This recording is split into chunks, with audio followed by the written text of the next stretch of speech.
Hello and welcome to Switzer Investing. I'm Peter Switzer. Thanks for joining me. And tonight the show comes, for at least for me, from Antibes in France. Now it's been another tough day for investors with stocks down again on fears about rising interest rates. And that's exactly what the Reserve Bank is trying to do. It wants to scare us out of excessive spending to hose down the fires pumping up inflation. Now, if the RBA gets its interest rate rising policy right, inflation will start falling, but it might take a few months and market sentiment will then turn around. This is a sell-off and it is, in a sense, very excessive. And there are great buying opportunities for the long-term moneymaker. But it takes guts to make money out of stocks. So if you buy quality businesses, and you have time on your side, you will one day remember these scary times fondly.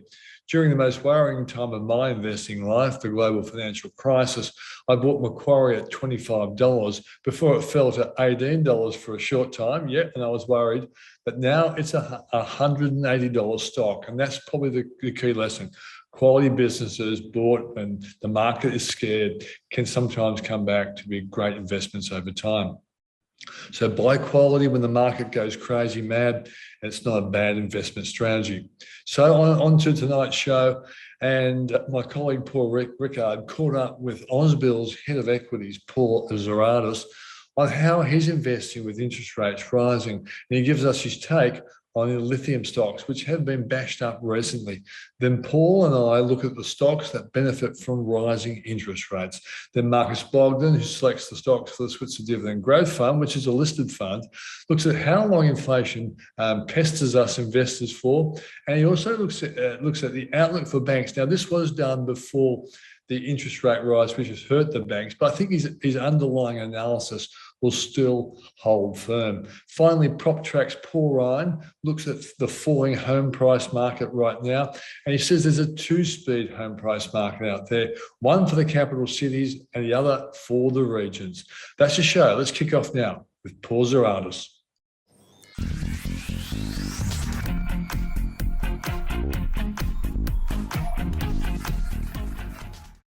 Joining me now is Paul Xiradis, the Executive Chairman and Chief Investment Officer with Ausbill. Paul, thanks for joining us. My pleasure. Now, we saw the Reserve Bank increase interest rates on Tuesday by 0.5%. That was at the high end of the market and probably signals some further, more aggressive positioning on interest rates going forward. Has that changed the way that you're looking at the Australian equity market? Not overly, but certainly the extent of the upgrade, I guess, in the sense of the interest rate increase, did startle the market. It really wasn't too much of a surprise from our perspective. And also, if you look at the forward estimates of what the market was expecting, there was a view that interest rates will definitely be increasing for the balance of this year to a level of around 1.75 to 2.25 is during the range that I have seen. So therefore, the 0.5% rise was probably a little surprising, but understandable. But in the whole scheme of things, it's not too different to what we have been thinking for some time. Now, in the last couple of days, the market suddenly realised that if we see a very rapid increase of interest rates and potentially the RBA getting too far, and that banks potentially might be have an issue around borrowers with bad debts, and we said more than a 10% sell-off in the four major banking stocks. Firstly, do you think that's justified? And secondly, do you think there's value starting to emerge in any of the banking stocks there? The market was definitely buying the banks prior to this 50-point rate increase, because we did see the banks actually outperform relative to the market for some time. And the reason for that outperformance was really the interest rate leverage that the banks were likely to enjoy through expansion of net interest margins. But as soon as we got that 50-point increase, the market swung quite aggressively the other way, and starting to be concerned about what does it mean in the sense of the pace and the rate of increases, and will that have a dampening impact on the economy, and also raise the likelihood of a slowdown even greater than what the market's anticipating, and also leading into a rise in bad and doubtful debts. Our view is that clearly with the rate increase, I think the RBA is sending a signal that they don't want inflation to get out of hand. So by being aggressive up front, it perhaps does limit the likelihood of rate increases further down the track. So net, we think that is positive. As far as the banks are concerned, we still think the banks will be the beneficiaries of an expansion of net interest margins as rates do go up. But there is some concern, and I think that is right, that we will see some softness in activity given that rate increases are occurring. But we're not expecting overall that bad debts will actually spiral anywhere near they have been in the past for a number of different reasons. We think that the consumer is pretty well positioned. We do know the consumer, as far as forward payments concerned, are well and truly ahead of the curve as far as that is concerned with their repayments. But the other thing is that we do have quite full employment as well. And when you do analyse the concern about the outlook for banks about provisioning or bad doubtful debts or debts increasing, it really is from the corporate level and also from commercial real estate. And we're not seeing any signs of that at all, in the sense that the leverage is not there in both those sectors. So we're not overly concerned, but the market has definitely adjusted quite aggressively rather quickly. And how do you, there is some opportunity now presenting. And how do you respond when you see these very sudden sort of corrections and almost momentum takes over and sort of reason, almost rationality goes out the door? How do you, as a significant manager of funds, sort of adjust to that? Yeah, look, it's incredible how it can change rather quickly, and we have seen international investors supposedly come in and short the banks, and they have done that in the past, and in the past that's always created an opportunity. We're assessing it all clearly. We think there could be some ongoing negative momentum just in the short term, but as you correctly pointed out, the adjustment has been rather quick. So there is some opportunities, I think, presenting themselves right now in the banking sector. And of the four majors, I mean, Westpac's probably copped it the most. Do you have a sort of preference as to which of the four sort of takes your fancy around these levels? Yeah, look, they're all much of a muchness, but clearly there is some valuation differences, and there's rightfully reasons why. The most expensive, and it has been the most expensive for a long term, for the long term has been CBA, because that's the best quality bank it's perceived in the marketplace, and we share that view. We think National Bank also is looking interesting to us. I mean, that's our most preferred bank in the major four, but the other two have actually come back quite aggressively. So there is some general opportunities there. But if we had to rank them, we would definitely put National Bank number one and also CBA as second. Let's move on to another sector that's also had a bit of a hard time of late, and that's the lithium sector. We've seen so much hype about the demand for lithium as a result of the demand for electric vehicles, and I don't know how many sort of graphs I've seen that suddenly that there's this huge demand gap that can't be met by the supply. And all of a sudden, a couple of the brokers turn around and say, well, we think the market could be in balance on the supply side by as early as 2024, and there may be even an oversupply in 2025. So, look, how do you sort of take that information in, and what do you think is sort of, is there any value starting to emerge in what has been a really, really hot sector?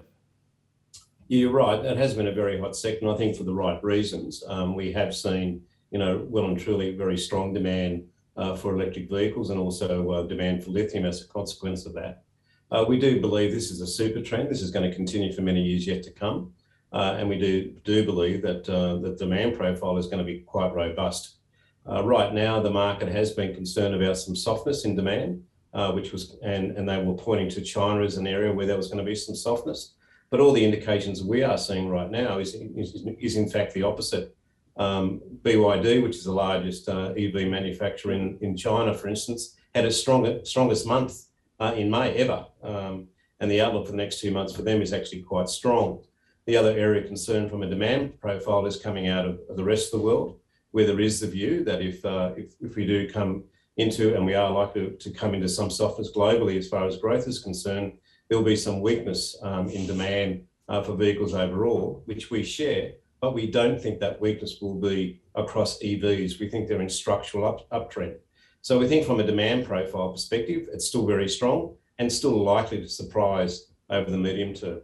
So when you look at then the supply, we definitely have seen lithium price move up. That does entice some additional supply to come on stream. And quite frankly, we need that additional supply in order to meet that demand going forward.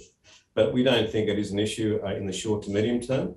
We think that some of the supply concerns has been overstated, and in fact that the supply coming out of China which is perceived to be coming on in the next 12, 18 months, is going to be very, very difficult to actually bring on stream in our view.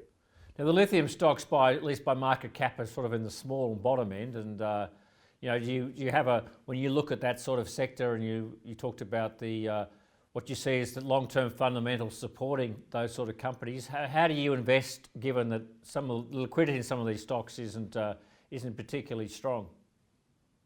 Yeah, I mean, they have moved up, and there is a bit of additional liquidity. But you're right, in total market capitalisation terms, they're still relatively small. But there is some good quality names that you can invest in, and which we do have exposure to. Allchem is definitely one of those. Mm-hmm. It has consolidated with that, or actually bought out Galaxy previously, or merged just last year. So in size, it's become a bit more meaningful. But also IGO is also another way of actually playing the lithium exposure, and that is reasonably liquid and reasonably large cap and better quality as well. So that's how we choose to play it within the larger cap universe. But our smaller caps do have a bit more flexibility, and they do go down the market capitalisation curve. And finally, Paul, in this environment of higher interest rates, is there another sector or industry that you think that you've taken a slightly an overweight position in to reflect that the changing sort of economic circumstances? I think we may have lost. Look, I think that one of the sectors which should benefit from a rising interest rate environment, which has been a sector which has suffered quite dramatically over the years, is the general insurance sector. One of the reasons for that is that clearly the general insurance sector need to invest short tail to match their liabilities. Mm-hmm. So as a consequence of that, they've been investing in short-term money market instruments. But as rates do go up, they're going to enjoy the benefits of that from their income book, which will translate into a better insurance margin. So we think there's some earnings upside over the next little while with rates moving up. So it's a sector that we do actually favour as a consequence of that. And are you worried about sort of one of the other contra arguments which has been around that, climate change leading to sort of more increased natural perils risk, and it could be really tough for these insurance companies going forward simply because of the number of storms and cyclones and floods and so forth? Look, I think that is a concern, clearly. But the thing is, the insurance sector insurance is a risk taker in the sense that they do price risk accordingly. They do forecast what they think going forward. They do actually take out reinsurance in order to protect their book against that. But also they price it accordingly as well. And what we have seen over the past 2 or 3 years in particular has been that top line growth has been growing quite dramatically for the insurance sector in order to actually compensate or be compensated for that higher level of risk. So while it's not never perfectly matched, I think they are doing a reasonably credible job by taking out reinsurance in order to protect their overall exposure. But they're also raising premium rates, which we all have to pay for, unfortunately. All right, well, look, we might leave it there. Paul Xiradis, the Executive Chairman and Chief Investment Officer for Ausbil. Thanks for joining us on Switzer. My pleasure. Thank you very much.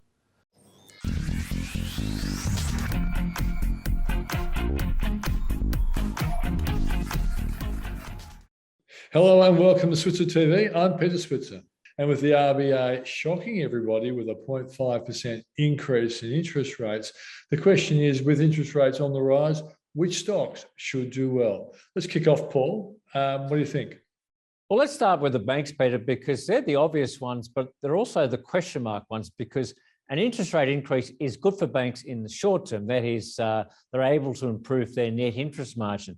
And that's because they have a large proportion of what we call zero rate or almost close to zero rate deposits that actually don't get repriced when interest rates move up. So while they change the interest rate higher on their loans, they don't change the interest rate on some of these deposits. And so the margin actually increases.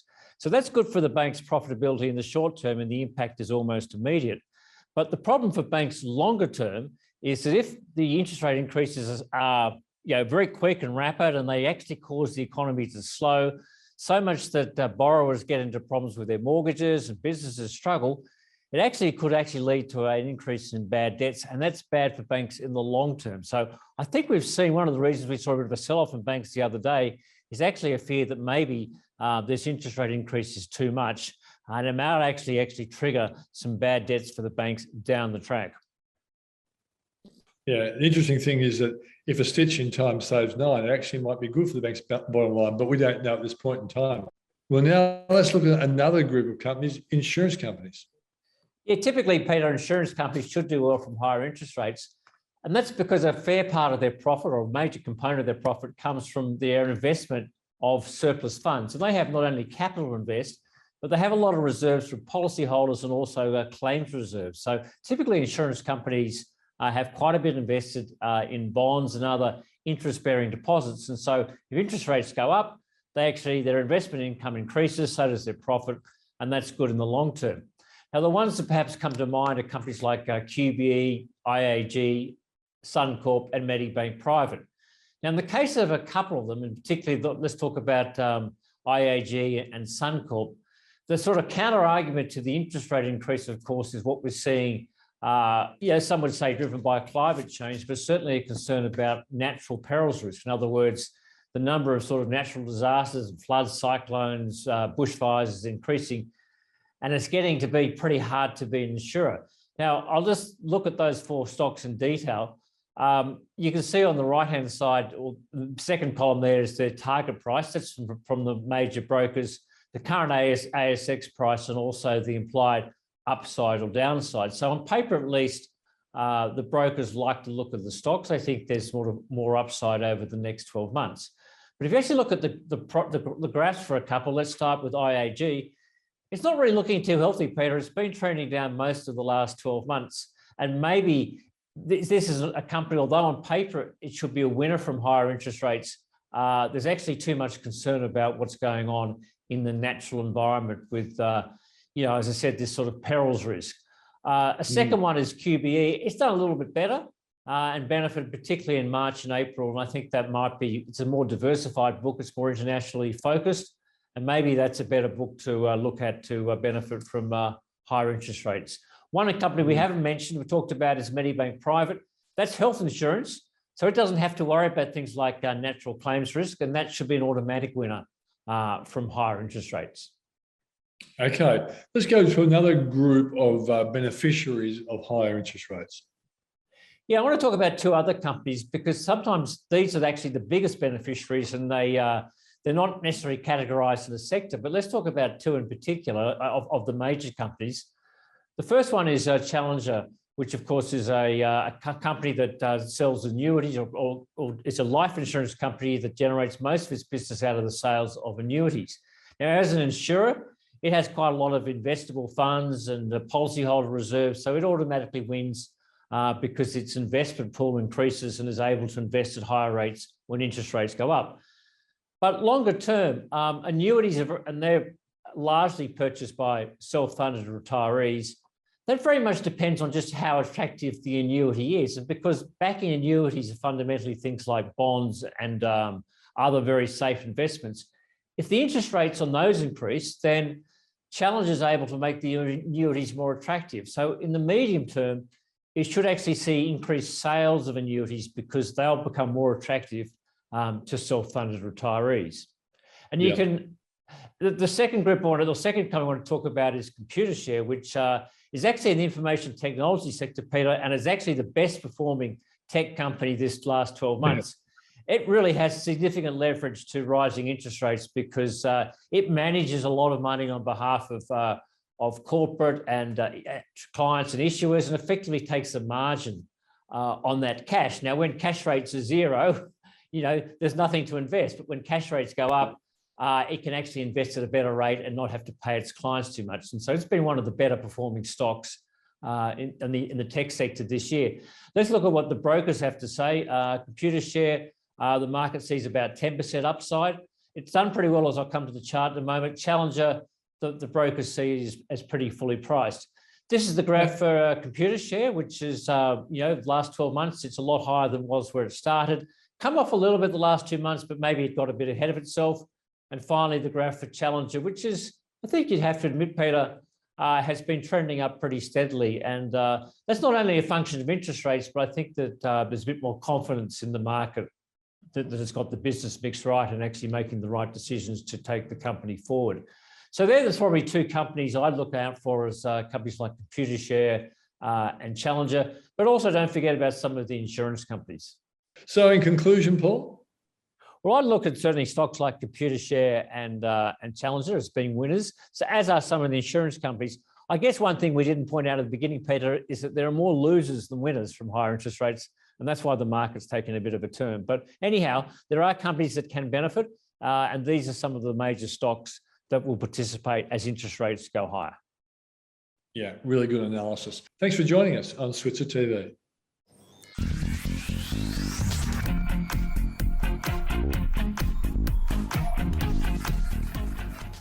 The big debate in markets is whether inflation is transitory or it's here to stay, and the central banks are going to have to work a lot harder to get it under control. Joining me now to discuss that and also to look at the banks and also companies like Amcor is Bogdan from Blackmore Capital and also the manager of the Switzer Dividend Growth Fund. Marcus, thanks for joining us on Switzer. I might just start by talking to you about where you stand on the inflation debate. We've got sort of the two schools of thought out there at the moment. One is it's, I guess, from the bulls that it is transitory, and we'll get through all the supply side shocks and the central banks will get this under control. The other side saying, well, the central banks have been very slow to react. They're behind the ball game. This is going to be a lot harder. It's more structural, and the markets are right to remain on edge. What's your sort of position on that at the moment? Good morning, Paul. Well, I think the supply chain issue, the evidence of what we're seeing on supply chains is that those disruptions have been continuous and they've been problematic. So I do think that there are absolutely elements there that are structural in terms of higher inflation pulses, particularly around labour and labour shortages, and elements there of also shortening supply chains and issues around supply chains suggest that we are in a period of elevated inflation going forward, and particularly if you look at the long tail impact of potentially of food inflation as well as higher energy prices. So those elements tend to suggest that the higher rates that we're seeing could actually become even more problematic in the next couple of months. But then obviously the use of monetary policy and reduce and higher interest rates could moderate some of the demand that we're seeing, particularly on the good side. So the net summary of all of that is that I do think we're in a period of extended elevated inflation. At some point, it will moderate from these higher levels, but I don't think in the foreseeable future that it will go back to the sorts of levels that we were accustomed to over the last decade. And do you think the sort of the recession argument that if the central banks play this too hard, they might just choke off growth? Are you worried about the suggestion that perhaps the US and maybe Australia might, if growth slows too much, we might head towards a recession? It's a very tough balance that the central banks have to manage now as inflation has become problematic at these elevated levels. There's no doubt that I think that we're at the mature end of the economic and the earnings cycle in both the US and the Australian economies. But the evidence to date is that GDP, and we saw that yesterday in Australia, we're still printing good numbers here, despite the rise of Omicron and the disruptions that had, the floods that we saw earlier. So there is a robustness, particularly in the Australian economy, and you're also seeing that in just the tight labour markets in the US. But I do think the pathway forward is for further moderation of economic growth and further moderation of earnings growth as well. Let's look at how you're sort of translating that to sort of some views on some companies and how you're investing, particularly on behalf of the Switzer Dividend Growth Fund. First stock I want to talk about is Amcor, which has been doing really well in the market. So what's your position in Amcor, and what's your view in terms of how they're handling the challenges in this, heightened inflation environment. So we hold a substantial position in Amcor in the portfolio. And Amcor, there's two parts of that business, is flexible plastics and rigid plastics. It is primarily a Northern Hemisphere business, so it definitely faces into the US and European economies. And their results have been very encouraging over the last year. They've constantly upgraded their earnings guidance. Last week, they indicated that they are moving their guidance to the upper end of their range and expecting to see for 2022 earnings per share growth between 9.5% and 11%. They are very strong numbers. And one of the reasons that they've been able to perform so strongly is that they have a very good mechanisms of passing through higher costs, whether it be through energy and plastics or transportation. And their markets, they're facing into consumer staples. 95% of the business relates to consumer staples, and those markets have remained incredibly resilient. So we like Amcor. We certainly are encouraged by the way that they have executed, and it continues to be a good position in the portfolio. Would you characterise Amcor as perhaps sort of like almost like a defensive stock, given their exposure to sort of pretty resilient markets in a lot of consumer and consumer staples packaging? Yes, no, we would classify it as a defensive industrials, and we've got a couple of other companies that fall under that category in the portfolio, including companies like Brambles and Cleanaway as well. There are elements in Amcor which were affected by the pandemic. They've got a very significant proportion of their earnings relating to healthcare. In terms of packaging in hospitals and in pharmaceuticals, and now we're starting to see that business also recover as well. But net, it is a defensive industrial. Okay, let's move on to the banks. We had 3 of the 4 majors plus Macquarie report in the early part of May, and I think you've done the rounds. And so, what's your sort of take on the opportunities in the financial sector, particularly in regards to the major banks? Well, the retail banks on the whole are enjoying the benefits of strong growth in mortgages, and that was reflected in the last week or so. A strong growth in business lending and a robust deposit growth as well. So all of those elements have led to sort of favourable earnings results broadly for the banking sector. They have navigated, the fixed mortgage element quite well so far in terms of their net interest margins. What has been continually problematic has been on the expense side, and I don't think that's going to alleviate in the short term.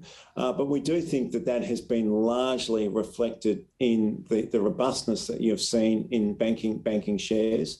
And now with price earnings ratios of around 15 times of an average for the retail banks, we see them as fair value at the moment. The standout would be NAB, which is generating results above system, particularly in housing and business, and that has been a very good recovery play. And so are you positioned more in NAB, and just explain sort of how you're positioning amongst those 4, and as long as you're happy to cover that, yeah. Yeah, no, absolutely. So we have positions in Commonwealth Bank, which is obviously has had the premium valuation against the other banks, and rightly so, because they have executed incredibly well and have enjoyed the economies of scale and also the technology benefit that bank has produced. NAB, which has been a laggard for much of my career, but is certainly starting to execute much better.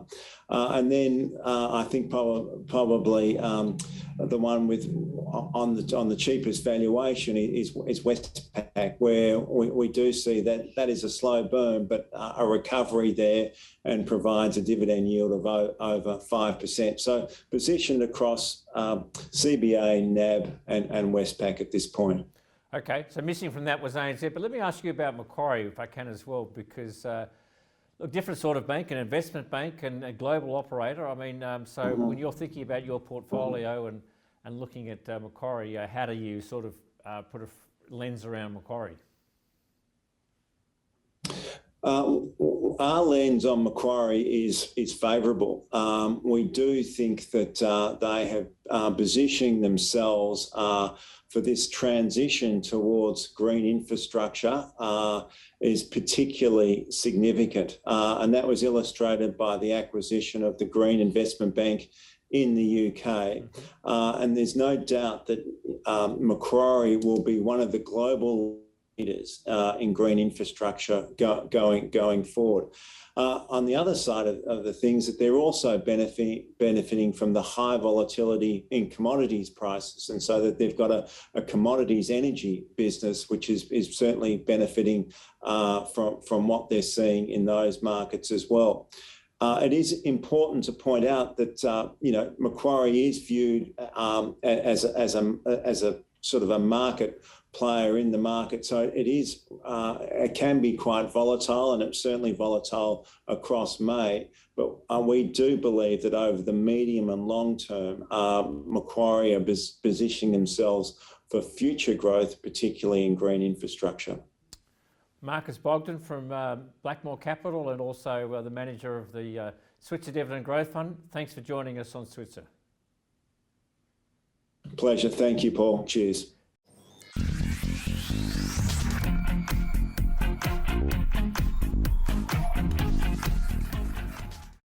Nationally, home prices fell in May, the first fall since the start of the pandemic.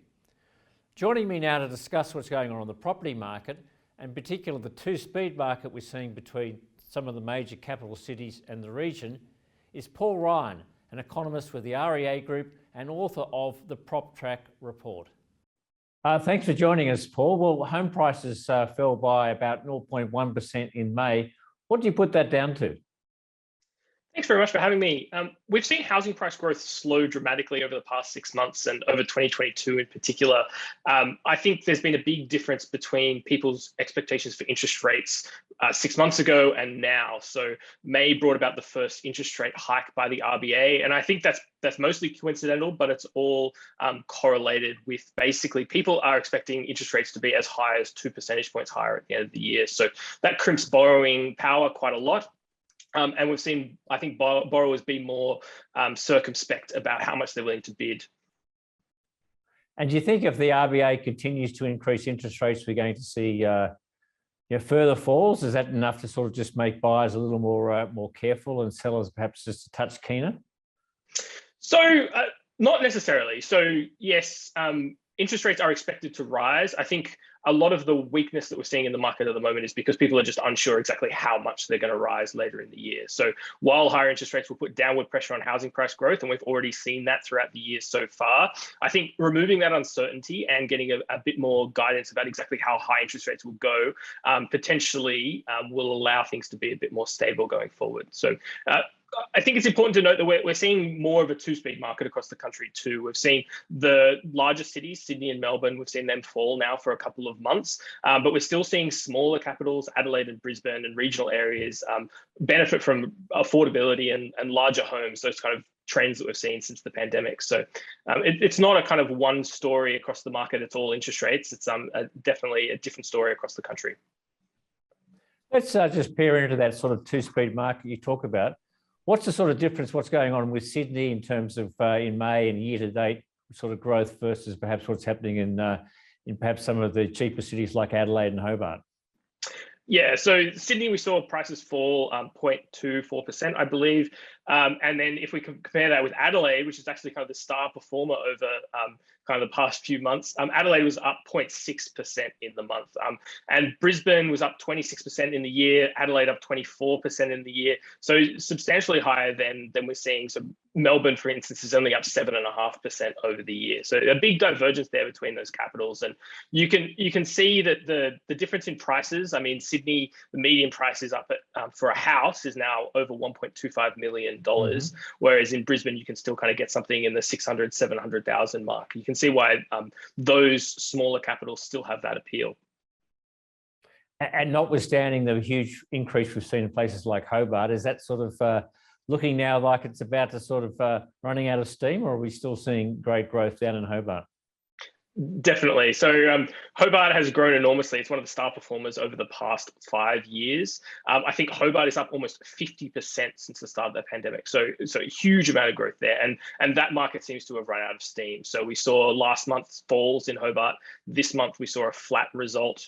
But we're still seeing growth in regional Tasmania. So that high demand for people moving south and north continues. And it's kind of just spreading out further. So regional Tasmania, regional Queensland, regional New South Wales, they're big gains from all of those trends. And when you talk about regional sort of New South Wales and Victoria, is it across the board, or is it confined to sort of the on the coast, where obviously it might be more attractive for people who want to work and commute, work and sort of telework, I guess, and want the lifestyle? How does it play out in terms of the different parts of those states? Yeah, you're exactly right. So it's definitely been this shift, this tree change, sea change shift, but also it's locations that people can still commute to in a pinch. You can imagine there's a lot of people now who are imagining their future in an office is commuting 1 or 2 days a week. And that really has benefited places like Gold Coast, Sunshine Coast, Central Coast in New South Wales, as well as in Tasmania, even so places like Launceston have been performing really well. So those are the trends we're seeing. These regional locations that have been kind of formerly just too far away from the city are now kind of coming to the fore. Right. And so, Paul, as we look ahead, Reserve Bank increases, we're thinking about that, the change of government, lots of cost of living pressures. Are they all negative factors for the market looking ahead, or do you think the market just has its own, because there's not a lot of new supply coming into the market, and we know that one of the consequences of COVID has been it's been pretty hard to get materials, so it's taking a long time to build new houses, and there are some supply constraints. Do you think it's a fairly balanced market at the moment? So in terms of sellers and buyers in the market, I would characterize it as balanced. We've seen lots of sellers bring properties to market, and we're still seeing lots of buyers in the market. Now, obviously, rents have grown quite a lot over 2022. Interest rates are now rising, which is putting pressure on homeowners or borrowers. And that's adding to that cost of living pressure. So that seems like it's bad news, but at the same time, we've got these other forces. So part of the shifts that we saw in the pandemic are starting to reverse. We've got investors coming back into the market that were formerly absent. We've got immigration coming back, as borders were closed for almost 2 years. So that's going to lead to kind of hopefully a bit of a resurgence in inner city areas, places where both investors and immigrants provide a lot of housing demand. We're also, hopefully, we'll see those supply constraints ease later in the year, and we'll kind of get to building more homes. And I know the incoming Labor government has made a lot of effort to think about, how can we resolve a lot of these long-term supply pressures, build more homes, how can we build more social and affordable housing? And hopefully, over the kind of coming years, we can make houses more affordable rather than just kind of this ongoing kind of cost of living pressures from every angle.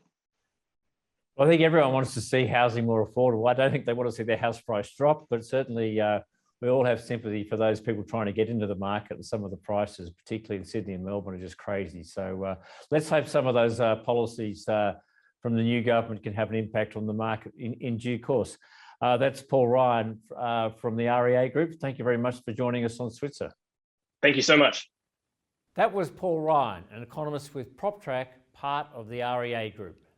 And that's the show for this week. Thanks for joining us. Next Monday is a public holiday, so we'll see you on Thursday. And if you want more information about the kind of stocks that we like that are selected by other experts that we deal with, go to the Switzer report, switzerreport.com.au. Once again, see you on Thursday.